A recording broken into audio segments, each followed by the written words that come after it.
Welcome back to another episode of Outwitting Statistics in Search of a Better Business, where we unpack the tips, tricks, and hacks of highly successful entrepreneurs to uncover how they beat the odds and didn't go under in the first 5 years. Today we have a unique guest.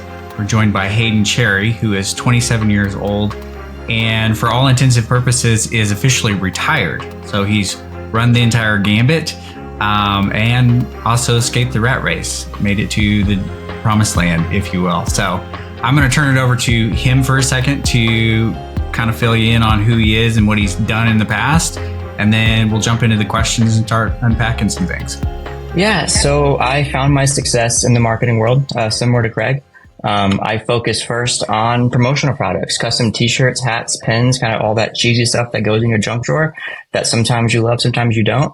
That's where I learned kind of all the tools and tips and tricks of a trade of running a business. Even though I first started working for somebody, he was an incredible mentor, taught me so much about things that I didn't even think I needed or wanted to learn about, but they ended up being awesome tools for me to use years later. We eventually went our own ways. I started a company that was more focused kind of digitally speaking. That's something I had done in the past. My first company I had is actually a really small side business that I bought from a friend of mine. That was just social media management, ran ads, all that stuff, just through ClickFunnels, totally faceless, all that stuff. I ended up, selling it a few years later, and then going all in on my kind of marketing sales job, selling promotional product stuff like that. And then once we split ways, I went full time in the digital world with my wife at the time. And we focused on world domination and made it pretty far. And now I'm a business coach and professional speaker. Fabulous. That's a pretty good flex. And not everything you help produce goes in the junk drawer. All of the apparel that I'm wearing today was thanks to the connections you have and help facilitate. So our entire team thanks you. These are amazing hoodies and hats. Cool. So typically the way this goes is we kind of want to backtrack. And what I'm fishing for here, or why I tend to do this way is there something that makes you unique, or is there things that can be learned? Is there pathways that people can follow in your footsteps to achieve similar success? So you're only 27, but let's rewind to when you were a kid. Were you always kind of destined to be an entrepreneur? Was it something that you aspired to because of a friend of the family or somebody in your family, or how did that all come about? Yeah. So my father owns a couple of construction companies, and for a long time, I thought that was supposed to be my destiny. And there's nothing he would have wanted more than for me to put on the tool belt and follow him into his steps. Right out of high school, that is what I did. I was basically like a professional job shadower for a couple of years would be kind of the best way to describe my role. And the only thing I learned in those years is I want nothing to do with this business. Nothing to do with construction, nothing to do with really entrepreneurship as is. I thought the marketing kind of aspect was cool. So when I got the opportunity for that marketing sales job I mentioned, I hopped into that. And that's when everything started just becoming fun and exciting. So I kind of got to see the cool side of business. My father is very conservative, very boring, vanilla in a sense, and being able to do things in a more creative way and actually help people with a service as opposed to building things just kind of fit me much more naturally. And more my background in high school, I did speech and debate. And that was the biggest piece of professional development I've ever done. You could go to all different kinds of keynotes, learn from the smartest minds in the world, but being able to practice critical thinking skills, speaking skills, all the different things to become a debater or even just someone who does speeches, so much professional development there that just helped me learn how to monetize relationships. And that's really how I grew my business, was through relationships, not so much digital means. On the note of the being is it an orator or speaker? Yeah, right? Yeah, that works. You did speech and debate in high school. So we've known each other for quite some time, and we met officially in BNI. And I still to this day remember the first time I met you was at my first BNI meeting. And what do you get? Like 30 seconds? Is that what it is to kind of give your 30 to a minute, depending on, the size of the room. You must have used the full minute, but you used that full minute in such a powerful way. I had just decided to leave Walmart and just start Elite Results Marketing. And when you were walking around the room, like you held the room's attention very well. I don't remember what the hell you were pitching. I think it was like some pins or something, it's a seasonal promotional thing, but just the way you captivated the room with how you spoke, I think was very powerful. And I do tend to see a trend between entrepreneurs that get a quick start usually tend to be better at speaking and communication, right? You can have all the skill set in the world with digital marketing or service product, whatever.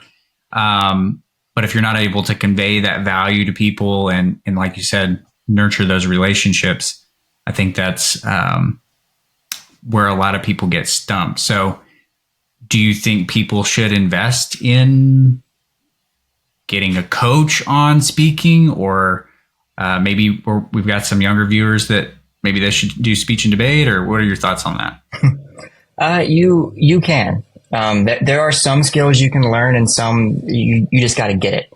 Like not everyone is meant to go viral on social media because they don't have the right personality for that. So not everyone has the personality to captivate a room, but you can definitely just learn some nice speaking skills, like with your cadence and your pacing and body language, all these different things of just using your sound waves to hit the back wall of a room as opposed to just let them kind of fizzle out in the room is a great way to add some more kind of power to everything you're trying to say. And listeners comes power. The more people you can listen, the more power and leverage you have. Along the lines of some people just have to get it, should everybody focus on trying to level that up, or do you think they would be better suited in learning how to find and acquire people on a team to do that for them? Depends on your skill set. And like knowing your skill set, I think is one of the very first steps to becoming a good entrepreneur and what to outsource. Like for me, like admin style tasks and like taxes, so not my thing. Outsource that immediately.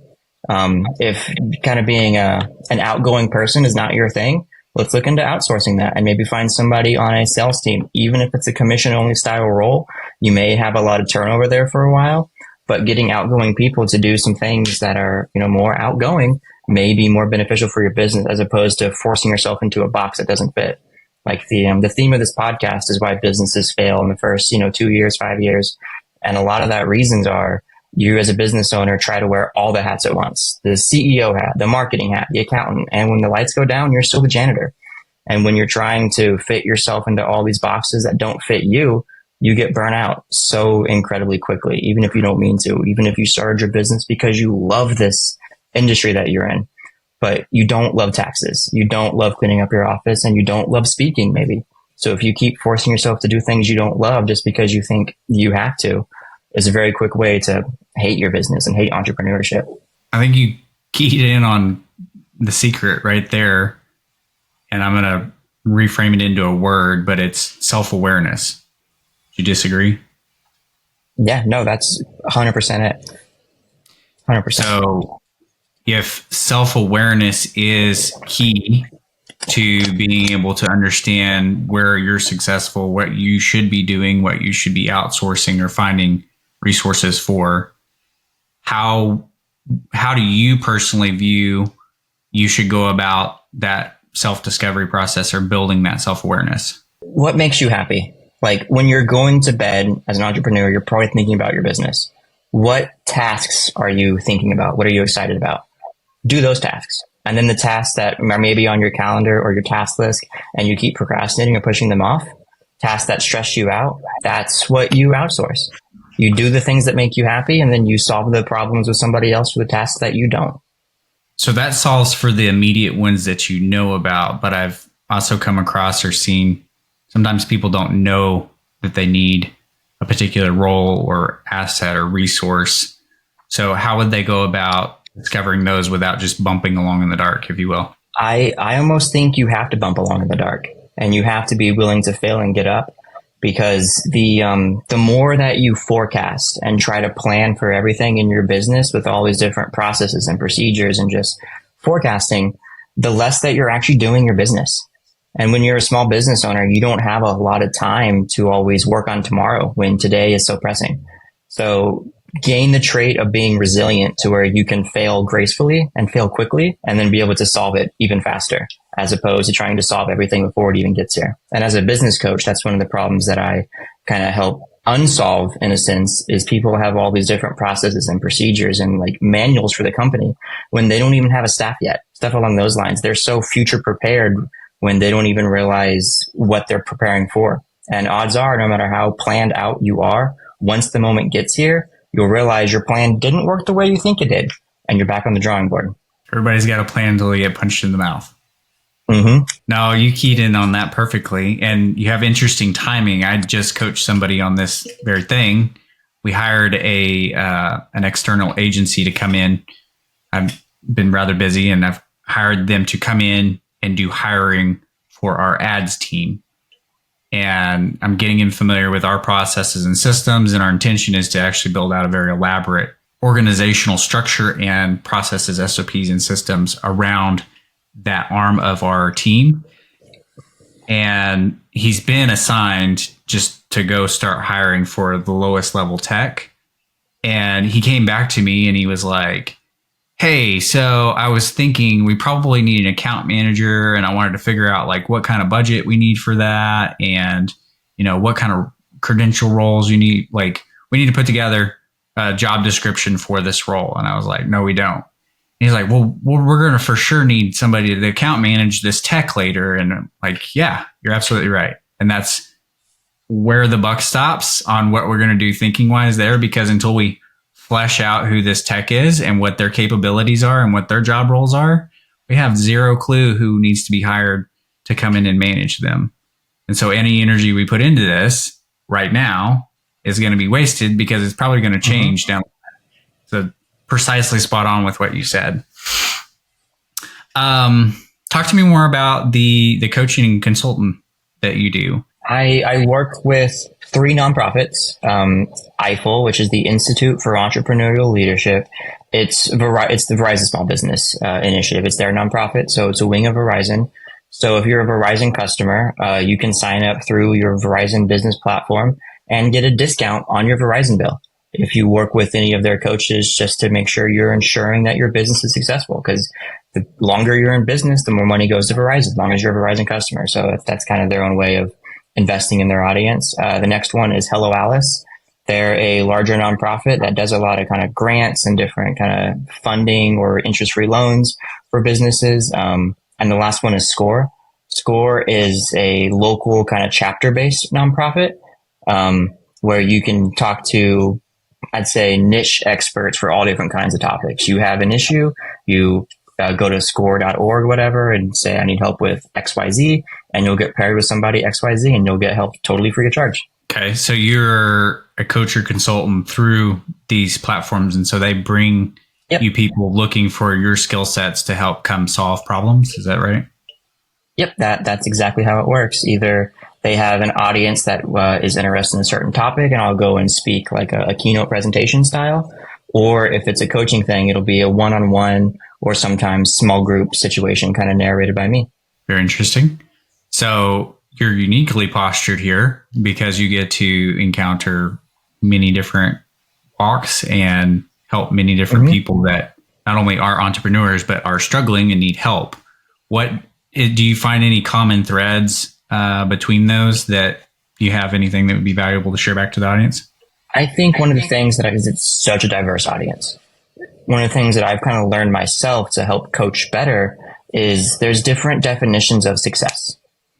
Some people start businesses to, world domination, become a millionaire and start generational wealth. Some business owners only want to just make a living, be their own boss, and get by.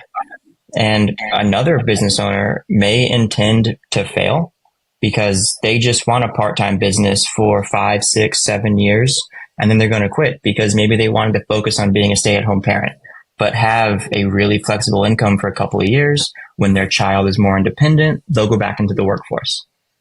All 3 of those businesses can be successful. It's all about what you want and not so much what others tell you to want, because there are a lot of statistics that say if you do this certain thing, you'll be more successful. A lot of different ways to frame that.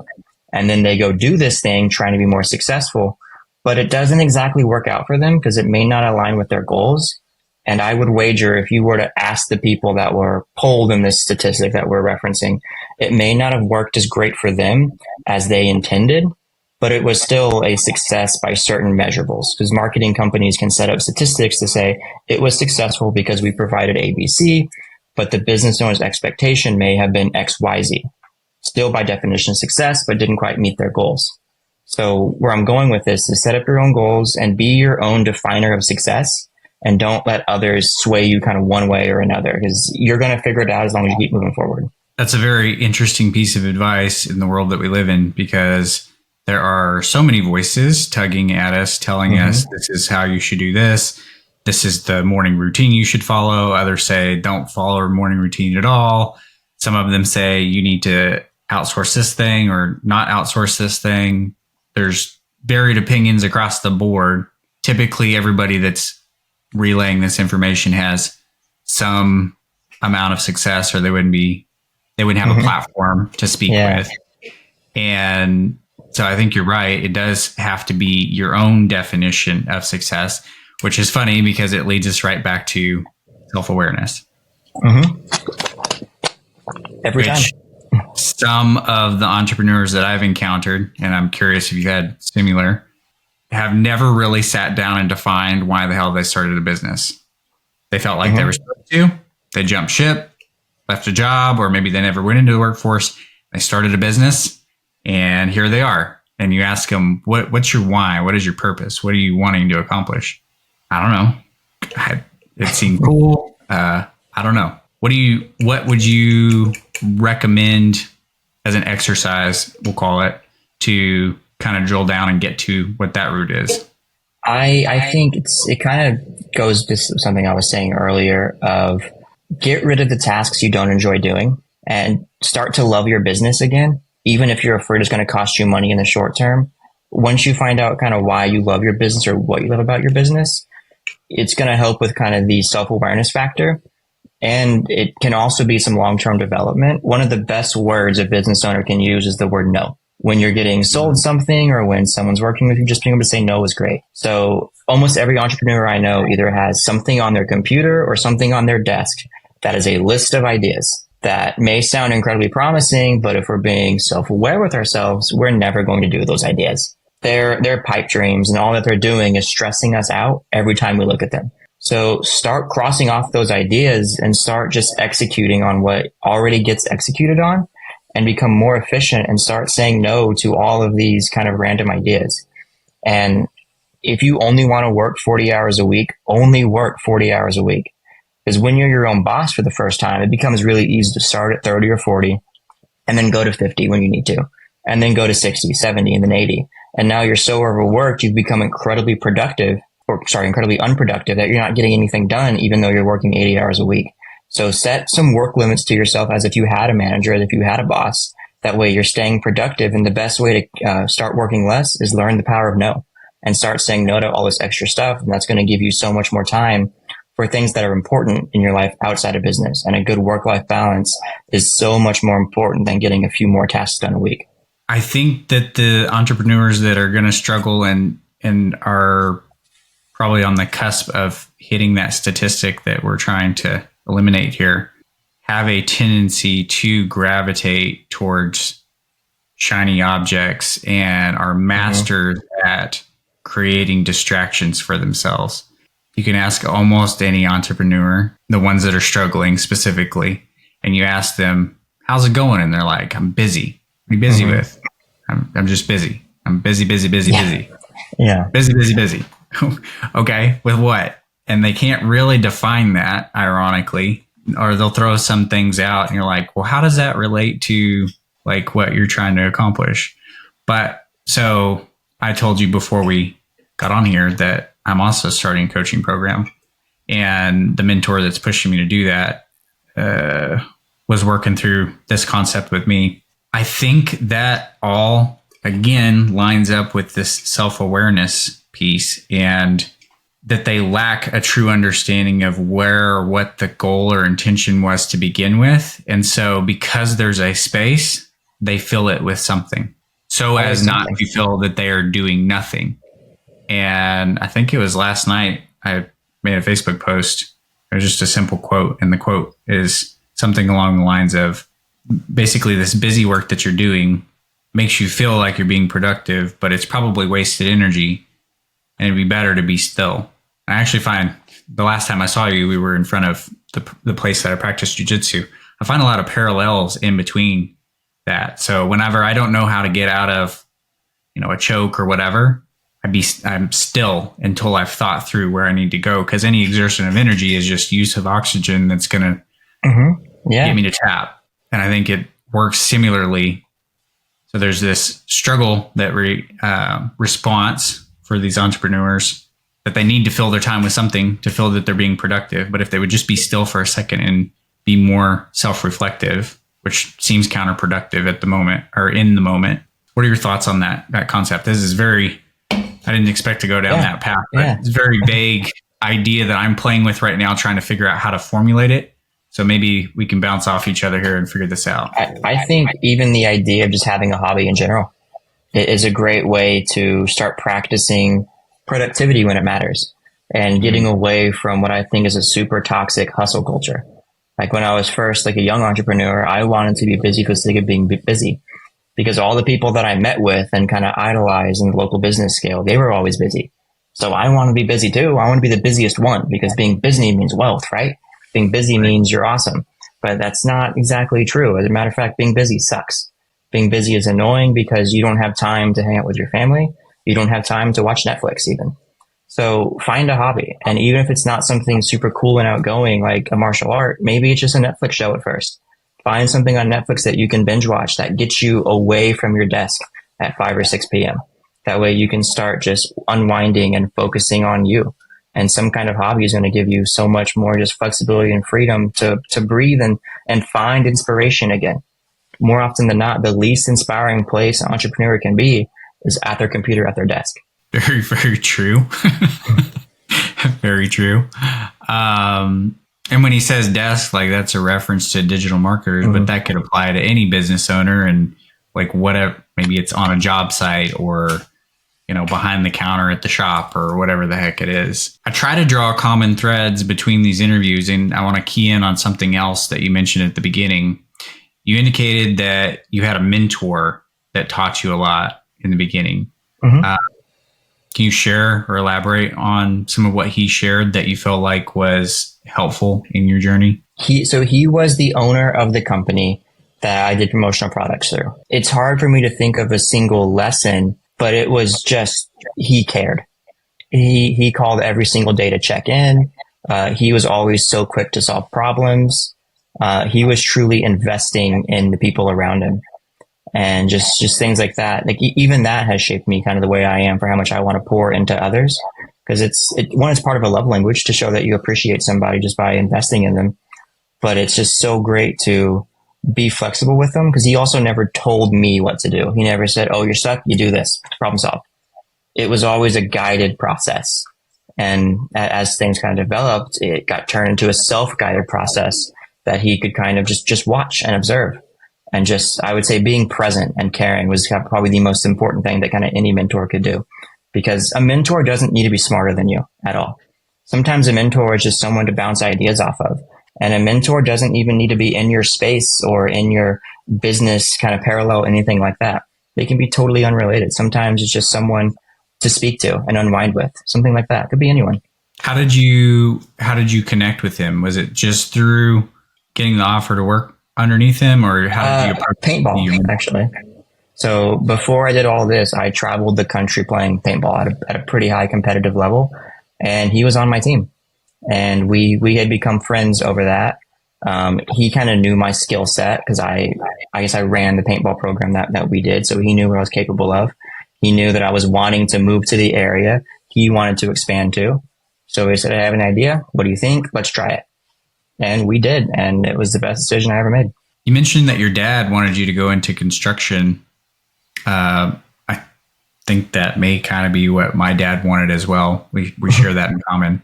Out of curiosity, how or what is your relationship there now? And like, was there any, how would I say it, struggles with the relationship through moving away from that desired result and then moving into what you've done now and becoming successful in that?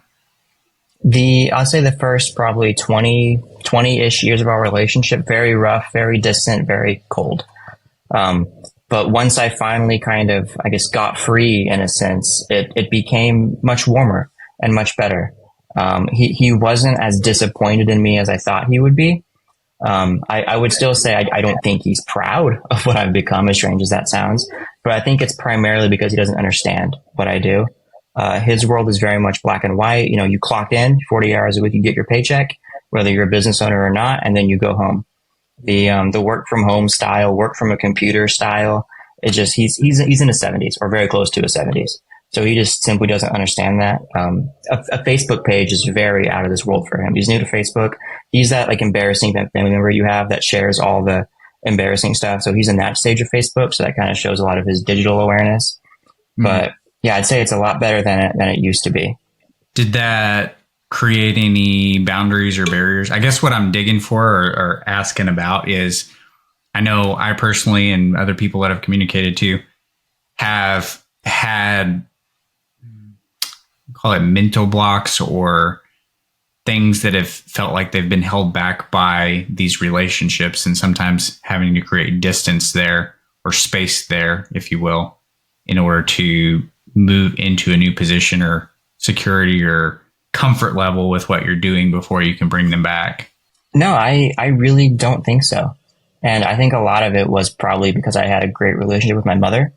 So that kind of helped, I guess you call it an anchor, if you will, kind of help keep anchored to the family. How was that relationship, and what does she think now of where you're at? You mentioned he isn't necessarily proud. Mm-hmm. She's as confused as he is. She's also kind of in the same age. She doesn't understand how I make my business, how I make my money, kind of any of that stuff. So she's concerned about it. Also worried about kind of the future proofing of it. She's terrified that the economy is going to come collapsing and coaching services are the first thing that's going to go away, and then I'll go away, and who knows what's going to happen, stuff along those lines. She thinks of marketing as very frivolous in a sense, and not very kind of a necessary industry. So I think as a parent, they would both feel more comfortable if I was, I guess, an essential worker, to kind of use that phrase. That's funny. Our business grew tremendously during COVID. Mm-hmm. Yeah. It became incredibly essential. It sure did. Yeah. That's interesting. I think my parents to a degree struggle as well. I haven't quite defaulted to the Tim Ferriss methods. Like, don't worry about it. I'm a drug dealer, and just call it at that. But I think there is a sense of not understanding quite what it is that we do.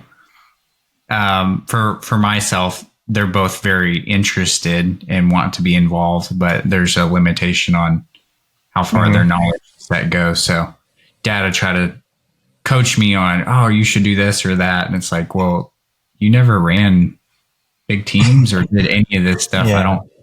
I politely am declining your advice. You're not qualified to do so. And sometimes that's hard to say in a respectful manner. Yeah, it is. It is.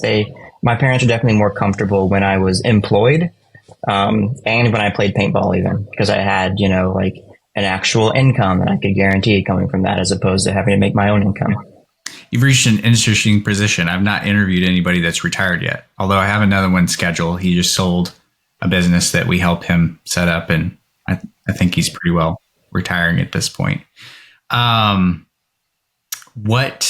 You're doing the coaching and the consulting, and I'm sure you're getting fulfillment for that, but like, you've got a long road ahead of you still.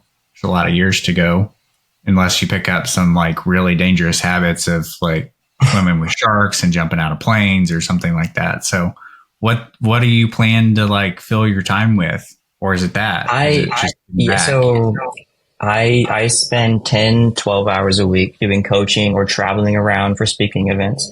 My last one was in St. Louis. It was at their chamber. It was a keynote on marketing. My most common, booked keynote is a social media one called Fans Not Followers. And that's also got a whole lot of kind of business stuff that goes with it. But other than that, when I'm not doing that, I'm a gamer. I play video games as a way to even socialize, just stay in touch with my friends that I've met either through, the school days or paintball days, who are now all over the country. My brother lives in Spain. He's a part of the Air Force, and the Air Force has him over there. So that's how I stay in touch with him, is through video games. Do you read much? I don't know how to read. Like, I swear. Like, I only way I can learn or take in content is through video. If you give me more than a paragraph, like, I cannot focus on it. Even like audiobooks? Like, you don't read audiobooks even? Just loses my attention so fast. That is very interesting. I feel like there's a whole nother world that you've not even got to tap into. I can't imagine. I've heard awesome things. Yeah. Incredible reviews about all different things book wise, but I can't do it. Okay. So in that vein, then what content do you think would be helpful for people to consume in the medium that you pursue it? Whatever content works for you. If it's something that you're excited about, TikTok will get it to you eventually. Like, their algorithms are great at exploring everything you want to explore. And even if you don't mean to, you tell the algorithm what you want by just simply looping a video a couple extra times. That's an engagement metric as far as social media is concerned. So you're going to get more similar and parallel content. And then once you find somebody that you like, go to their page, hit the follow button, and then you're going to be getting a lot more kind of similar stuff like that. And that's how I get my content, is through social media. And there's almost every single industry in the world has some kind of cool content creators that you think would be cool. And you'll probably find them eventually. You can search for them. I'm sure you'll find them through keywords and stuff like that. But they'll also get to you eventually. Okay. So TikTok land, you said you do gaming for fun. What else do you, and I feel like this is maybe going to be, you're so precise with your answers that, like, we're just not spending a lot of time beating around the bush. You're very efficient. So what else do you think would be valuable to an entrepreneur that feels like they're struggling that we haven't covered yet? Like I said, I'm a professional speaker. This is what I do. Is I do Q&As at least probably once a week for just an hour, where I give the best answers I can. I mentioned my keynote, social media fans, not followers. And I think that is something you can relate to your entire business. As entrepreneurs, we tend to go to the masses, the followers, right? If you have 1,000 different people you interact with through social media or any kind of thing, even if it's like a networking event, that looks great because it's a big number. But realistically, you're probably only doing business or making an impression with a couple. But those are your fans. So focus on your fans, because your fans are who are profitable. Your followers are just a metric. So focus on the few, not the many. And one of the things that I mentioned earlier is monetizing relationships. When you're having a one-on-one conversation with somebody through networking or Zoom or whatever, it's so easy to try to sell to them. And even if you're great at it and you close, that's awesome, but you're only doing business one at a time that way. What I focus on is their cell phone. And that's how you monetize relationships. Because if you do sales one at a time, no matter how great you are, you're moving slowly. You're never going to be able to beat like a click funnel or some kind of sales funnel. But if you focus on their contact list and their cell phone, and you turn your sales pitch into how I can add value for you and to how I can add value for your contact list, they probably have 10 referrals waiting for you. And they're going to get to look awesome as the middleman for the person who introduced them to Kraig, because Kraig's going to make them a lot of new money. So they're going to get rewarded both ways by you giving them, just some gratitude, maybe a gift, something like that. And they'll get it the other way for being that middleman. And now you got 10 referrals as opposed to just one sale. So it's all about shifting your sales pitch and asking the right questions of how to get referrals as opposed to how to get closings. So just so that I make sure I understand, you're suggesting that if I'm in a one-to-one situation with somebody that I know, so leveraging my network, that as opposed to, hey, like we build websites, hey, do you need a website? I may say, hey, do you know some people that would be interested in our services? That's a great question. So I would call that like a level 1 way to do it, but it doesn't give them a lot of really reason to do it other than just asking referrals. That's not super effective. So I lead into it as I'm trying to grow their business. So let's say, I sell marketing services, and in this one-to-one meeting, and I'm telling them, so I work with a lot of people in the accounting accounting world. What industries do you work in to see if I can introduce you to anybody you haven't yet met? And they'll say, okay, I work with hospitality accountants too. And then once you hear the buzzword that you're looking for, you lean into it and say, that's awesome. I know somebody from there. And you give them somebody who's probably in your contact list. Doesn't need to be a very warm referral, but lead with some kind of referral who you probably have. And then that gets the conversation open. And then you ask them who they work with, and they can say, well, I know such and such, such and such, such and such. And once you hear either a name or a business owner you're excited over, then you say, okay, I'm sending you this person. Would it be too much trouble if I could possibly get an introduction to person B, whatever that is? More often than not, they're happy to oblige. You now have either a nice email introduction, a phone call, a meeting set up, something along those lines. And then it can kind of steamroll from there.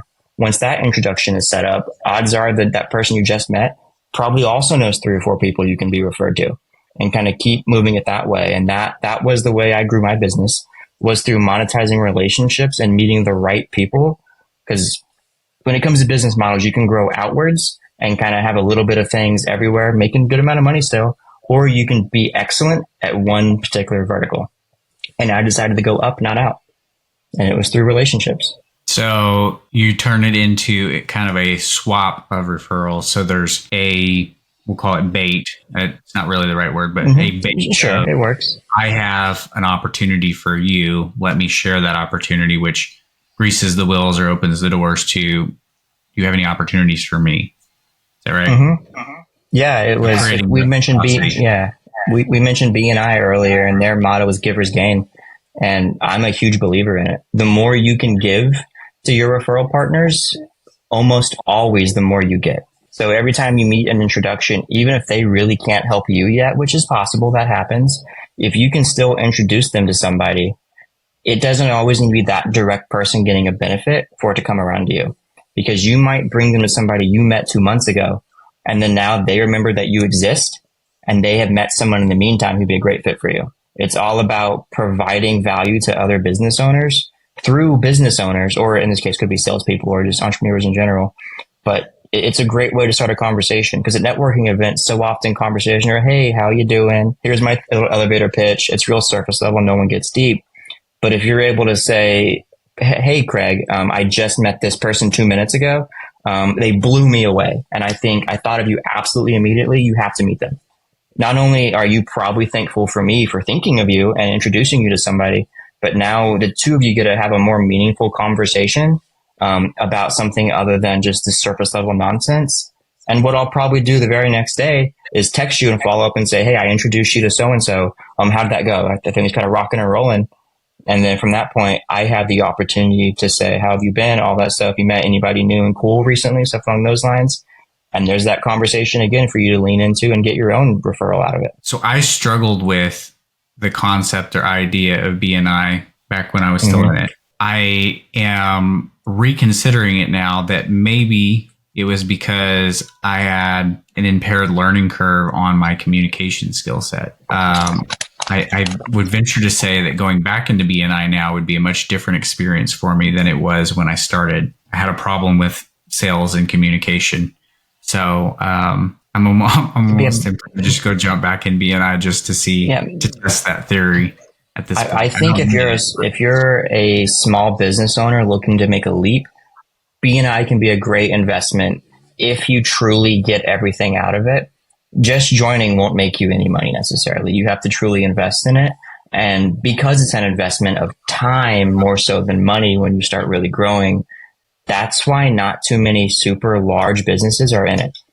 Because BNI is a serious time commitment, and the people who are large businesses don't have time for it. Like you were in BNI long enough, Kraig, to know that you never met anybody who was uber successful. Obviously there's a couple, but for the most part, it's a bunch of just small, maybe medium-sized businesses. But yeah, if you're in that category, BNI could be a great leap or stimulus for your business. I recommend chambers for bigger businesses. Chambers makes sense. I'm still noodling on this. I think it was probably because of communication and the route or choice of what I was selling or wanted to sell. because like we both know Angie, and Angie does digital marketing, been very successful in BNI.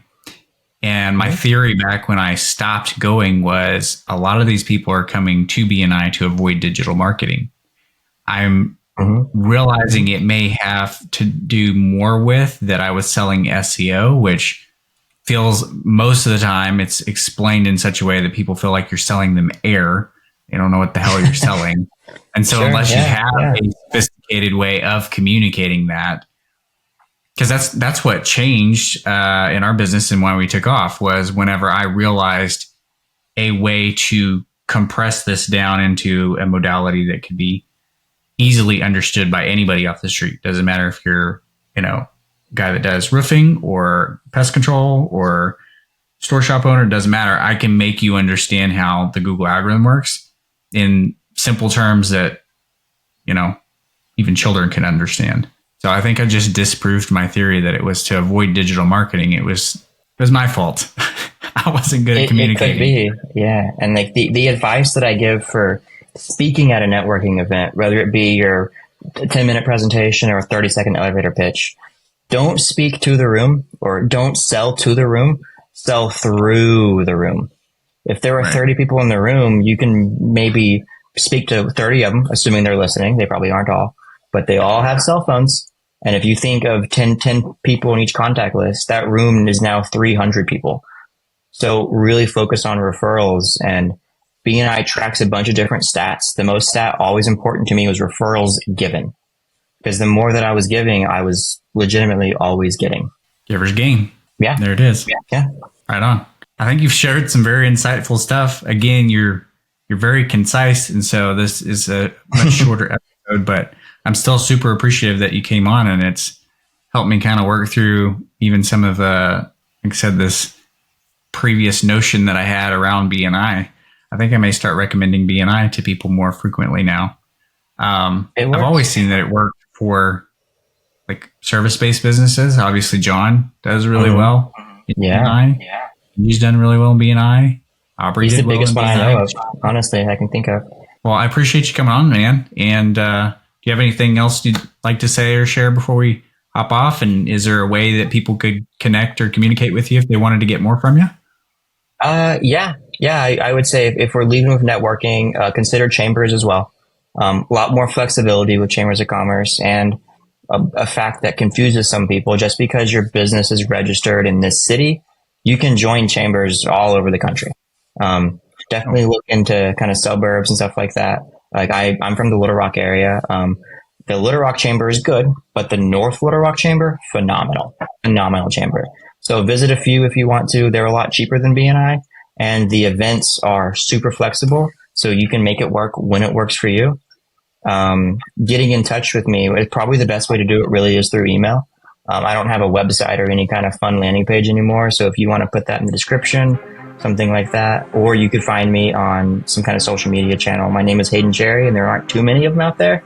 And I've got the cool hair and the, feminine attitude. So other than that, it's not too hard to find me. Awesome. Well, again, thank you so much for coming on, and we'll catch you in the next one.